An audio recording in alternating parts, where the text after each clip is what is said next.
며칠 전 우리가 잘 방송을 통해서 들으셨을 수도 있습니다. 며칠 전에 그 브라질 상파울루에 있는 한 작은 성당 앞에서 총을 든 강도가 한 여인을 인질로 잡고서 성당 안으로 들어가려고 하는 인질극이 벌어졌습니다. 그때 그 여인은 성당 안으로 따라 들어가지 않으려고 온갖 발버둥을 쳤고, 또 이 인질범은 그 여인을 잡고 성당 안으로 들어가려고 했습니다. 비록 그때 경찰관들이 그 인질범을 전부 둘러싸고 에워쌌지만 아무도 그에게 쉽게 접근할 수가 없었습니다. 그때 그 순간 어느 한 푸른 옷을 입은 한 중년 남성이 성당 벽을 따라 조용히 살금살금 그 인질범의 등을 갑자기 달려들어 덮쳤습니다. 그 인질범은 순간 놀라서 그 총을 가지고 그 남자를 향해서 쏘았습니다. 그럼에도 불구하고 그 남자는 끝까지 그 여인을 구하기 위해서 그 인질범과 저항하며 격투를 벌였습니다. 그 사이에 여인은 도망쳐 나왔고, 격투가 벌어진 틈을 타서 경찰관들이 그 인질범을 그 자리에서 사살하였습니다. 그리고 그 총에 맞은 그 남성은 그 인질범이 사살된 것을 확인하고 그 자리에 그만 쓰러지고 곧 죽고 말았습니다. 그래서 많은 사람들이 그것을 지켜보았는데, 저렇게 희생을 하고 죽은 사람이 도대체 누구냐, 이렇게 서로가 서로를 묻고 수소문을 하기 시작했습니다. 알고 보았더니 그 남자는 다름 아닌 그 성당 주변을 돌며 살고 있었던 바로 홈리스 노숙자였습니다. 그 노숙자가 어떤 사람들도 경찰들도 그 여인을 도울 수 없었을 때 단지 그녀 한 사람을 구출하기 위하여 총을 든 남자에게 자기의 전 몸을 던져서 달려들었습니다. 때때로 우리는 이러한 세상에서 가장 아름다운 희생의 장면들을 종종 보게 됩니다.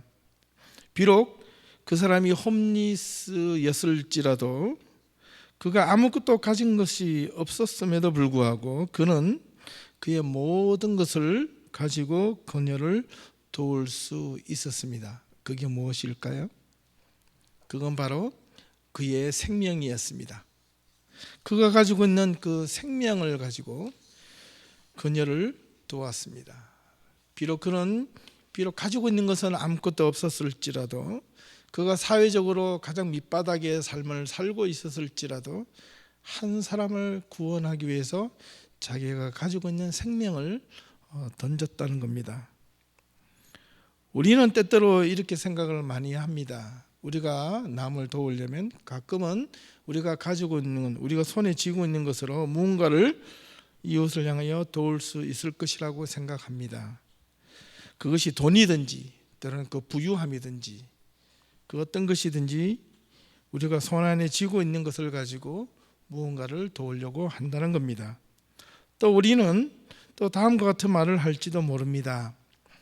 내 삶이 조금 내 형편이 이전 삶보다 좀 더 나아진다면, 좀 더 좋아진다면 내가 누군가를 도울 것이다, 도울 수 있다, 또 이렇게 생각합니다. 하지만 진정한 도움은 그것이 아닙니다.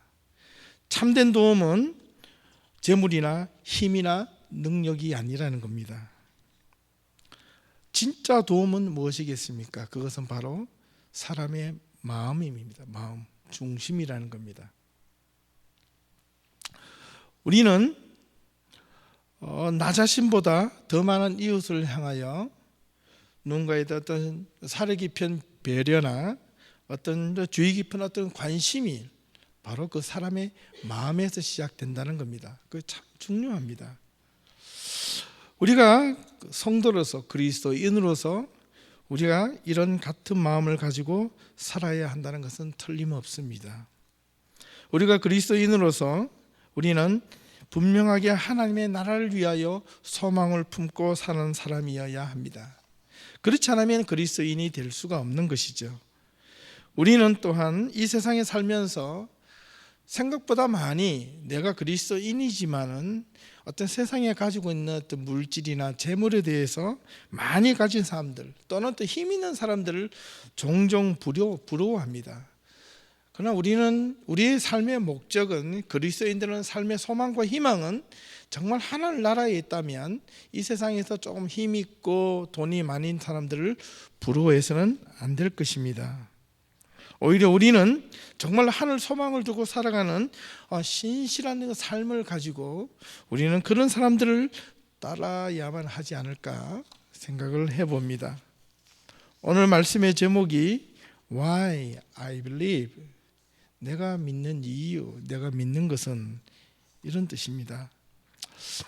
오늘 본문에 보면 야고보서 2장 1절에서 13절 말씀에 참 좋은 이야기들을 많이 하고 있는데 생각을 좀 많이 하게 하는 내용들입니다. 이 야고보서는 그리스도인들이 야고보서 당시에도 아마 그렇게 살았나 봅니다. 야고보는 그리스도인들이 서로 차별을 하면 안 된다, 이렇게 말하고 있습니다. 왜냐하면 그리스도인들이 우리 주 예수 그리스도 안에서는 모두가 하나이기 때문에 그렇다는 겁니다. 가난한 자든 부자든, 건강한 자든 병든 자든, 성공한 사람이든 실패한 사람이든, 내가 모습이 아름다운 사람이든 좀 모습이 추한 사람이든 그것은 상관이 되지 않는다는 겁니다. 진짜 예수 믿는 사람들은 그리스도 안에서 하나가 되어야 된다는 겁니다. 그런데 언제부턴가 모르게 교회는 편가르기를 하기 시작하고 많이 가진 사람, 적게 가진 사람들이 함께 어울리지 못하는 그런 공동체가 되어버렸습니다. 왜 그렇게 되었을까요? 그거는 하나님의 말씀을 올바르게 따르지 못하는 이유 때문이 아니겠습니까? 우리가 정말 그리스도인으로서 하나님의 자녀라고 한다면 우리는 결코 그리스도 안에서 이런 차별적인 행동을 해서는 안 될 것입니다. 오늘 본문 야고보서 2장 1절에서 13절까지 이 말씀 속에서 두 가지의 중요한 어떤 문제를 제기하고 있습니다. 먼저 2장 2절에서 8절까지의 말씀은 그야말로 차별을 하지 말라, 그 차별에 관해서 설명을 하고 있다면 2장 9절에서 13절까지는 그 차별을 하면 어떤 일이 벌어지는가, 바꿔 말하면 네가 하나님께서 우리에게 말씀하신 그 명령대로 우리가 따라 살지 않으면 어떤 사람인가, law breaker, 이렇게 범법자가 된다는 겁니다. 예, 범법자에 대한 삶이 어떤 삶인가에 대해서 2장 9절에서 13절까지 있는 말씀을 보여주고 있는 겁니다. 자, 그렇다면 먼저 우리가 어떻게 차별에 대해서 성경은 야고보서를 통해서 이야기하고 있는가를 한번 살펴보겠습니다. 우리가 일반적으로 보면 우리가 어떤 이웃이나 다른 사람들을 이렇게 판단할 때 무엇으로 판단하느냐 하면 대부분 우리가 가지고 있는 삶의 경험, 또 지식, 이런 것들을 가지고 상대방을 많이 판단을 합니다. 그것은 지극히 대부분 아주 외형적인 부분입니다. 사람을 판단할 때 그 사람의 중심과 그 사람의 생각과 그 사람의 마음을 읽으려고 하지 않고 그가 가지고 있는 외형적인 마음들이나 모양이나 많이 가졌느냐 적게 가졌느냐, 그 사람이 뭐 어떻냐, 출신이 어떻느냐, 뭐 공부를 많이 했느냐 적게 했느냐, 뭐 이런 것들을 가지고 대부분은 판단하려고 합니다. 부자이든 가난하든 어떤 아름다웠던 추한 모습이든 예를 들자면 더욱더 그렇다는 겁니다. 그런데 그 당시 야고보 당시에서도 그리스도 안에 있는 신자들이 아마도 이렇게 차별적인 행동이 많았던가 봅니다. 이 야고보 그 교회 공동체 안에서도 보면 야고보가 그렇게 비판을 하고 있습니다. 금각지를 끼고 좋은 옷을 입고 있는 어떤 부자와 같은 사람들과 가난한 사람들, 남루한 옷을 입고 허름한 모습을 갖고 교회 안에 들어온 사람들을 보고 이렇게 구분을 시켰고 차별을 시켰는 것 같습니다. 그래서 야고보는 그것을 강하게 질타를 합니다. 어떤 사람들 그 공동체 안에서 많은 사람들이 어떤 부자와 함께 좋은 자리에 앉기를 바라는 반면에 어떤 가난하고 없는 사람들과 함께 거하지 않으려고 했던 것 같습니다. 이것은 분명 성경에서 말하고 있는 하나님의 율법을 어기는 것은 틀림이 없습니다. 왜냐하면 레위기 19장 18절 말씀에 분명하게 이렇게 기록되어져 있기 때문입니다. 내 이웃을 내 몸처럼 사랑하라. 이웃을 내 몸처럼, 너 자신처럼 사랑하라. 사랑보다 더 큰 것이 무엇이 있을까요? 그들의 이웃은 이 야고보 공동체에 있는 그 교회에 속한 그들의 이웃은 교회 안에 들어오는 모든 사람들이 아니라 그들의 눈에는 부자만이, 좋은 옷을 입고 있고 많이 가진 사람들만이 아마 그들의 이웃이었나 봅니다. 만약에 우리가 그리스도인으로서 마찬가지로 이와 똑같은 행동을 한다면 우리는 성경에 기록된 것처럼 또한 범법자가 될 것이면 틀림이 없습니다. 말씀을 어기고 말씀을 따르지 못하고 하나님의 말씀을 거역하는 자이면 틀림이 없습니다. 비록 우리가 하나님의 자녀로 부름을 받았다 할지라도 우리는 틀림없는 하나님의 법을 어기는 범법자입니다. 왜냐하면 우리는 하나님의 말씀을 따라 살고 있지 않기 때문에 그렇습니다.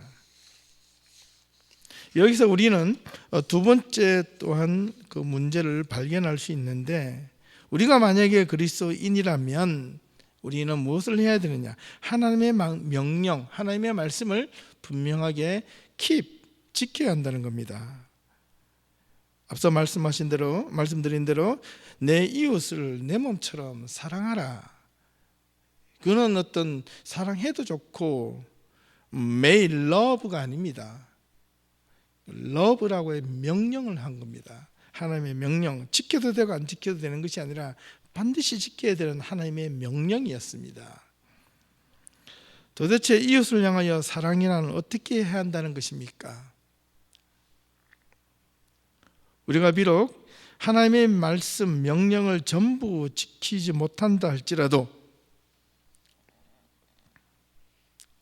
아니 우리가 하나님의 말씀을 전부 다 지켜간다 할지라도, 예를 들자면 봉사, 교회 헌신, 그 다음에 어떤 믿음, 나눔 이런 등등에 통해서 우리가 많은 것을 행한다 할지라도 그 가운데 행력 하나가, 잠깐 작은 것 하나가 우리가 잘못해서 그것을 어겼을 때 하나님의 명령 전체를 어기는 것과 똑같다는 겁니다. 그럼 어떻게 우리가 이것을 지킬 수가 있을까요? 못 지키잖아요.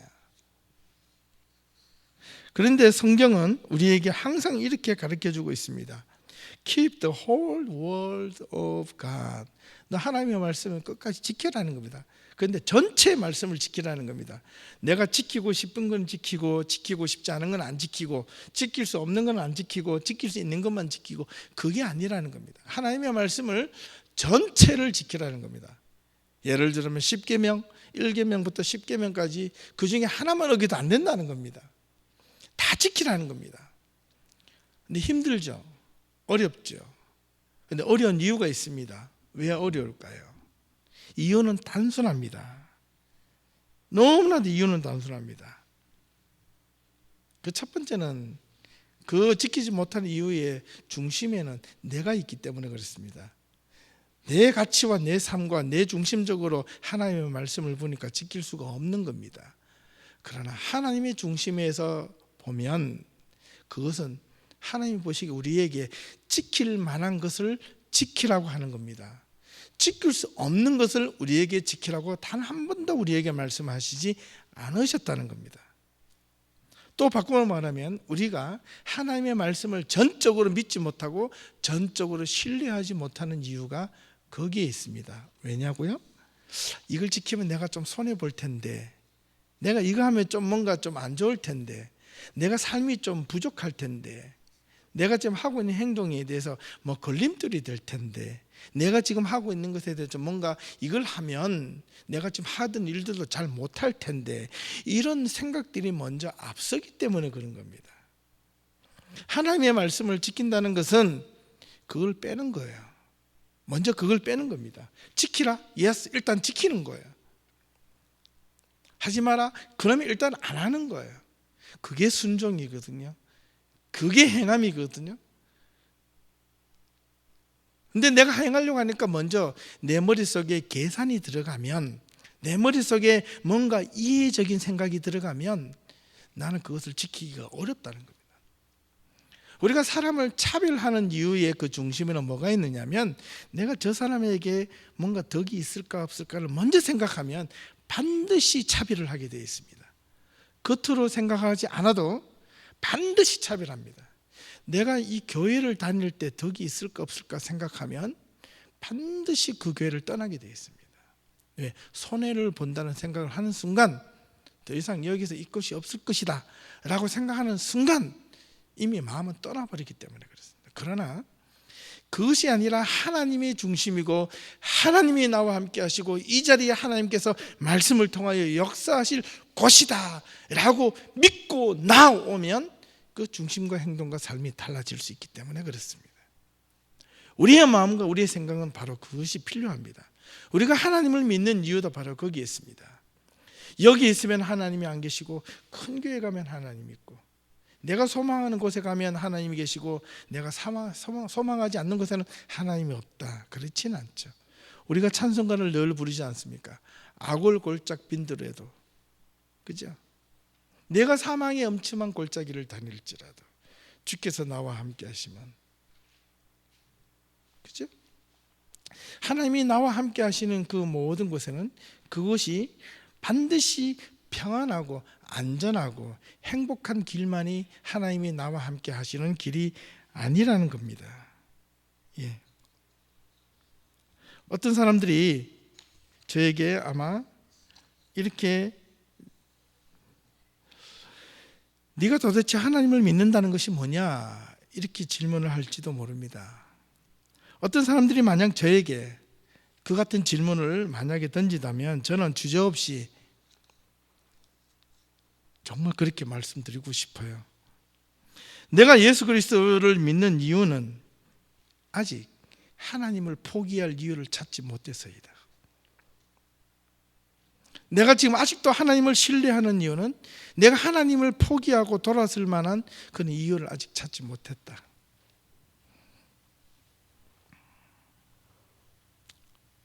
저는 아직까지 그 하나님을 통하여, 예수 그리스도를 통하여 모든 사람들에게 영원한 어떤 끊임없는 자비와 놀라운 은총을 저는 보고 있기 때문에 아직 하나님을 포기할 수가 없는 겁니다.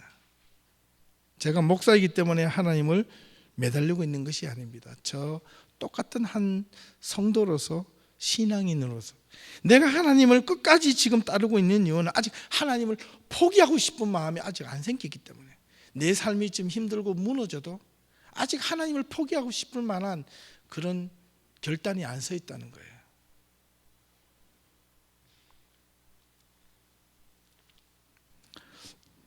하나님은 우리들이 부자이든 가난한 자이든, 우리가 병든 자이든 건강한 자이든, 내가 많이 가진 사람이든 내가 적게 가진 사람들은 하나님은 상관하지 않습니다.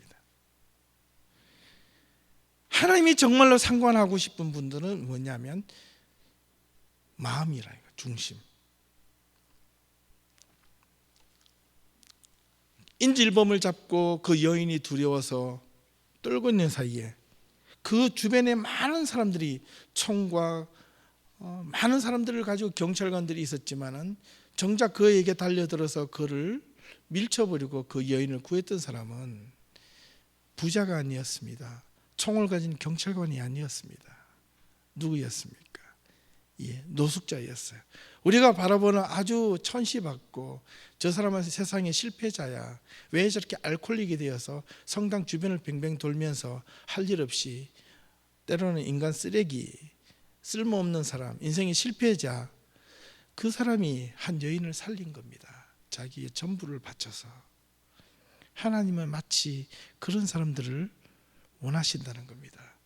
오늘 마지막 이 시대에, 정말 이가 예수 믿기 힘든 시대에, 하나님을 바라보기 참 힘든 세상 속에서 하나님이 정말 누구를 찾으신가? 부자를 찾는 것도 아니고, 가난한 자를 찾는 것도 아니고, 많이 가진 자를 찾는 것도 아니고, 건강한 자, 약한 자를 찾는 것이 아니라 마음의 중심을 하나님께 소망하는 자를 하나님이 그를 살피시고 그를 찾으신다는 겁니다.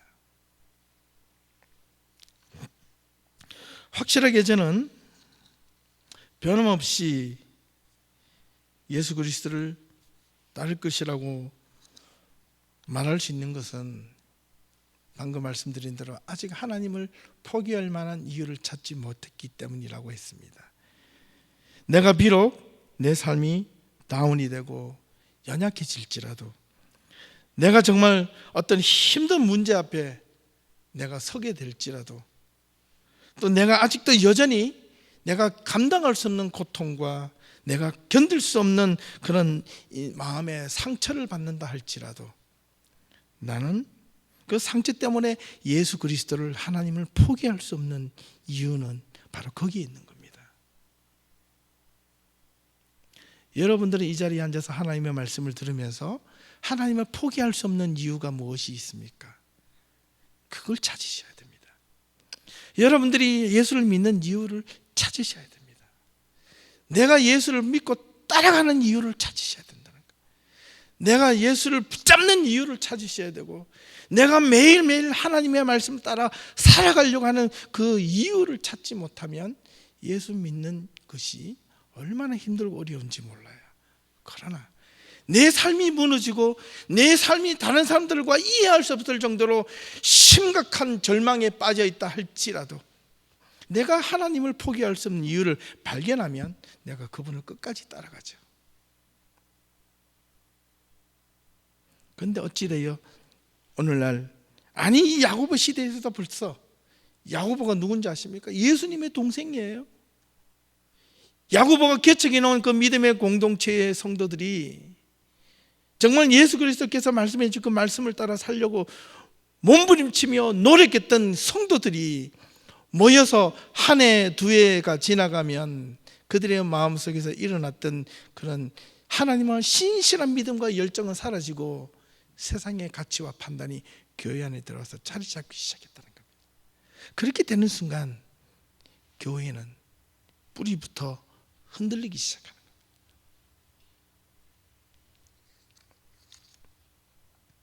우리가 정말 하나님을 향한 신뢰를 가지고 있다면 우리는 결코 우리의 삶 속에서 흔들리지 않을 수 있습니다.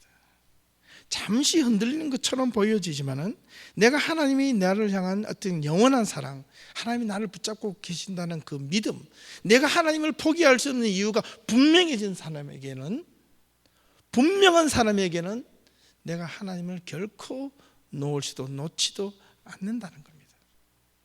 이거는 참 중요한 사실인데, 그죠? 하나님을 포기하지 마시길 바랍니다.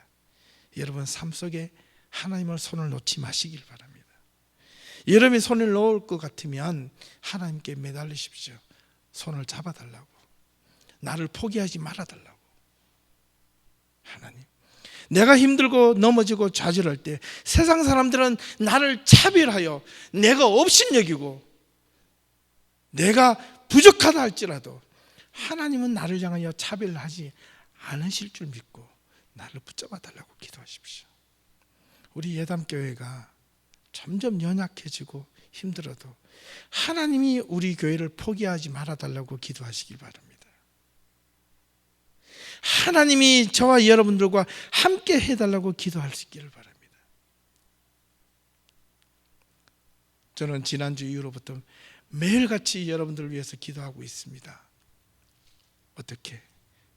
정말 우리 예담교회 모든 성도들이 하나님의 품 안에서 포기당하는 자가 한 사람도 없게 도와주시옵소서.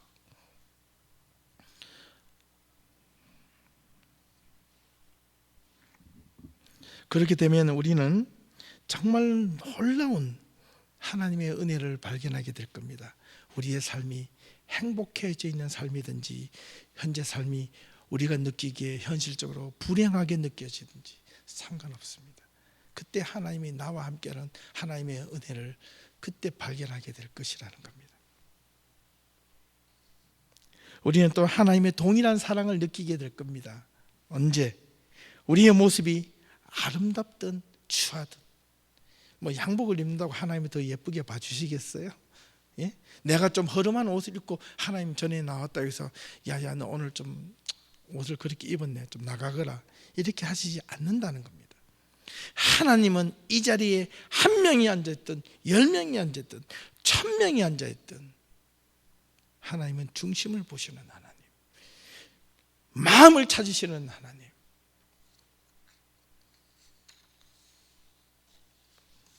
우리는 또한 하나님을 향하여 우리가 이런 포기하지 않는 마음만 있다면 하나님을 향하여 동일한 감사의 마음을 가지게 될 것입니다. 어떻게? 우리가 모든 것을 소유했던, 내가 지금 보기에도 모든 것을 다 잃어버린 것처럼 내가 인생에서 정말 절망의 끝에 낭떠러지 앞에 서 있는 것처럼 느껴질지라도 그때 그 자리에서 진짜 감사를 할 수가 있습니다. 오늘 아침에 제가 설교 준비를 마치고 누웠는데 한참을 잔 것 같은데 일어나니까 2시간밖에 못 잤어요. 그때 딱 깨면서 느낀 게 있습니다. 그래서 제가 페이스북에다가 바로 또 올렸는데 보셨는지 모르겠습니다.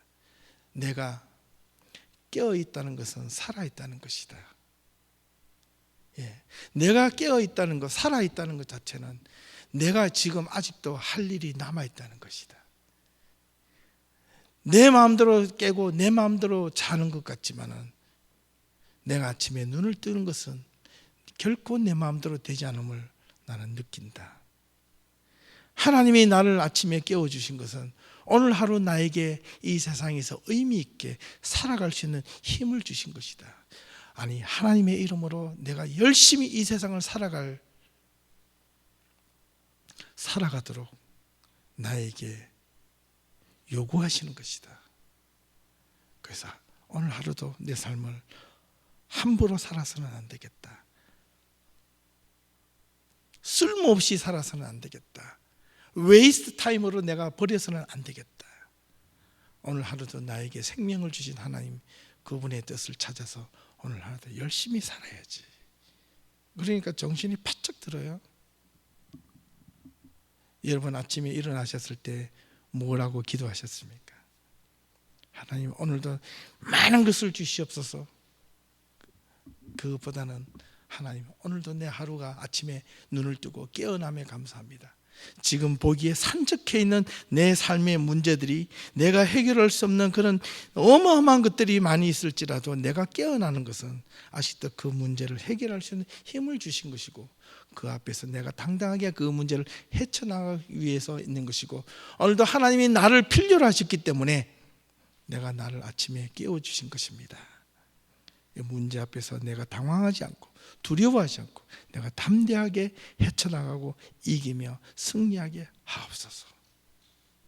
그런 마음들이 교회에 와서 그 공동체가 저는 서로가 정말 그런 마음들 서로 주고받으며 나누는 공동체가 저는 진심으로 우리 예담교회가 되면 참 좋겠습니다. 그렇게 되기를 소망합니다. 여러분들이 힘들고 어려우시면 언제든지 연락 주십시오. 아시는 분은 아시잖아요. 맨날 전화하라고 하면 전화하는 사람만 전화합니다. 보면 밤 11시고 새벽 1시고 전화하는 사람들도 있습니다. 정말이에요. 새벽 1시에도 나갑니다. 예. 지금 119를 쳤는데 제가 내일 오세요. 캐나디안 목사님들은요 4시 이후 4시 1분 딱 되면 전화해서 목사님 신방 좀 해주세요. 예, 일과 끝났습니다. 내일 전화 오세요. 우리 한국인 목사님들은 제가 보니까 정말 대단합니다. 예, 낮이고 밤이고 오라 그러고 상담해다 그러면 막 해줍니다. 예, 나와달라 그러면 다 나갑니다. 여러분 마음속에 뭔가 힘들고 어려운 것들이 있습니까?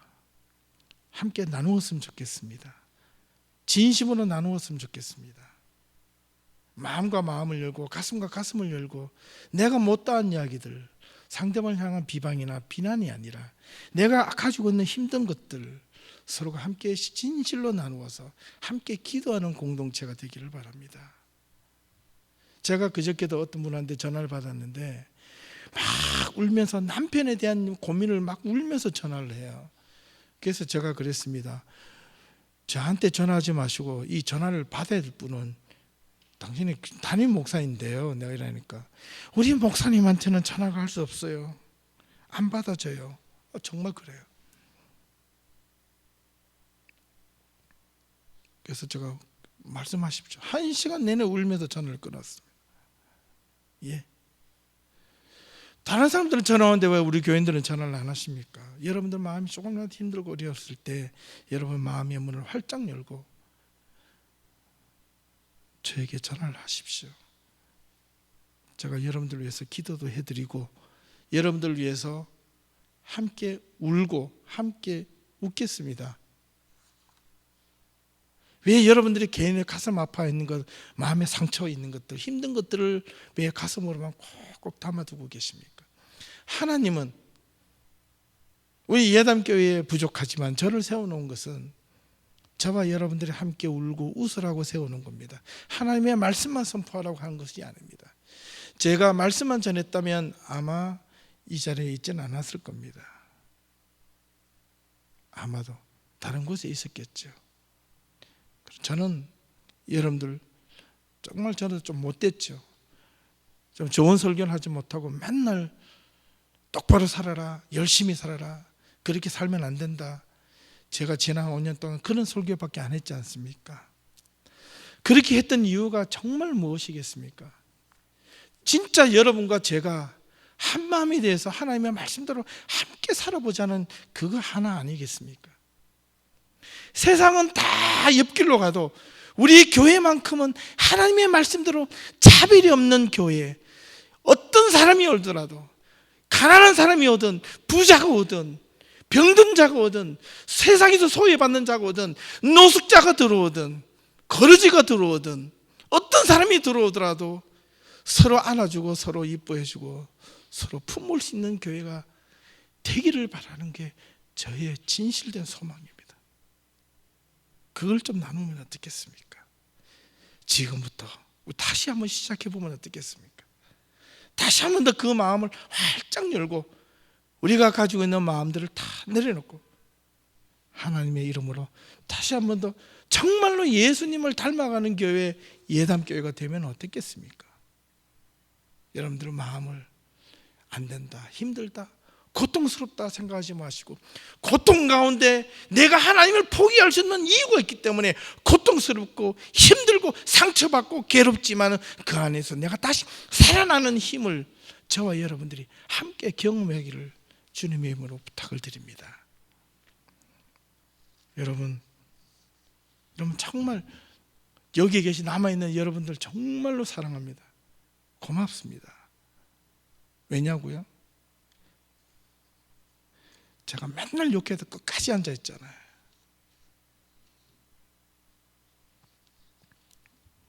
제가 예담교회 담임 목사라서 바라기는 우리 교회 안에 들어오는 그 어떤 사람들도 그들이 상처를 받았던 부자든 가난하든 고통스럽던 기쁨을 가진 자든 나이가 많은 사람이든 적은 사람이든 상관없이 그들을 모두 껴안고 포용할 수 있는 참된 공동체가 되기를 소망합니다. 이것은 저의 일이 아닙니다. 우리 모두의 일이고 우리 모두가 감당해야 될 어떻게 보면 이 다른 교회와 다른 세상과 다른 우리가 져야 될 십자가입니다. 십자가를 두려워하지 마십시오. 우리가 하나님의 뜻을 함께 모두가 함께 만들어가야 될 책임이 있습니다. 저는 분명히 희망하기를 우리 예담교회가 우리 주 예수 그리스도 안에서 정말 모두가 하나가 되기를 진심으로 소망합니다. 마지막으로 마태복음 11장 28절 말씀해 보니까 예수님께서 우리에게 이렇게 말씀하셨습니다. 수고하고 무거운 짐진 자들아 모두 다 내게로 오라. 내가 너희를 편히 쉬게 하리라. 만약 누군가가 여러분들에게 너는 왜 예담교회 다니냐고 묻는다면 여러분들은 이렇게 대답할 수 있기를 소망합니다. 내가 이 예담교회 다니는 이 이유는 정말 내가 하나님의 말씀을 따라서 우리 모든 공동체가, 교회 공동체가 최선을 다하고 있기 때문에, 하나님의 말씀을 따르려고 최선을 다하고 있기 때문에 내가 이 예담 공동체에 남아있는 이유이다. 다니는 이유이다. 여러분들이 예수를 믿는 이유, 지금 하나님을 믿는 이유를 찾으셔야 됩니다. 우리 예담교회에 다니는 이유를 찾으시고, 예담교회를 통해서 하나님을 바라보는 이유를 저와 여러분들이 이번 한 주간 동안도 여러분 삶 가운데, 여러분들 행동 가운데, 기도 가운데, 말씀 보는 가운데 더욱더 많이 하나님의 말씀과 찬양과 기도를 통하여 찾을 수 있기를 주님의 이름으로 축원합니다. 기도하겠습니다.